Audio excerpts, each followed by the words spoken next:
Ayan, magbibigay tayo ng komento dun mga kababayan sa isa kong napanood na video ni Soto na ano ba daw ang meron sa Cabral Files na yan na talagang napakahalaga at tinahanap ng napakaraming tao. Unang-una Soto, kaya yan mahalaga at tinahanap yan ng tao dahil dandun ang listahan ninyong mga politiko na mga magnanako kayo na naghati-hati doon sa pera at budget ng flood control projects na nauwi sa wala. Napakalaking pera po at pinondo dyan sa flood control project na nauwi sa wala. Kaya wag mong sasabihin na yan ay listahan ng mga taong nasa kalsada lamang.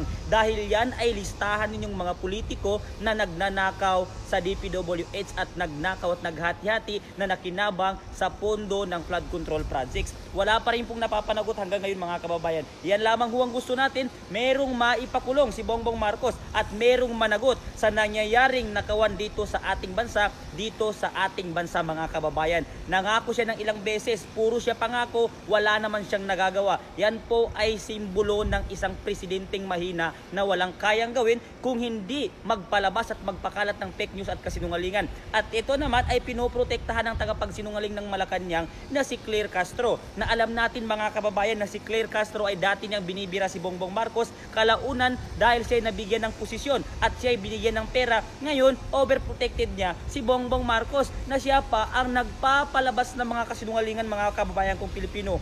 Hindi tayo titigil hanggat walang napapanagot sa mga politikong nagnakaw at naglustay sa kaba ng pera mga kababayan. Dahil sa ghost project na yan na flood control, maraming Pilipino at kabataan ang nagkasakit. Maraming mga Pilipino ang namatay dahil sa baha, dahil hindi nyo nagawa ang inyong mga trabaho. Mga public servant kayo, dapat lamang na magserbisyo kayo sa publiko. Dahil pag hindi nyo nagawa ang inyong mga trabaho, mumurahin namin kayo bilang mga publiko at bilang mga public servant kayo. Binoto namin kayo para mailigtas ninyo ang mamamayang Pilipino at marisolba ang problema ng ating bayan, hindi upang pagnakawan ang kaba ng bayan at mamamayang Pilipino. Hanggang doon na lamang, maraming salamat at mabuhay tayo mga Pilipino. Thank you very much.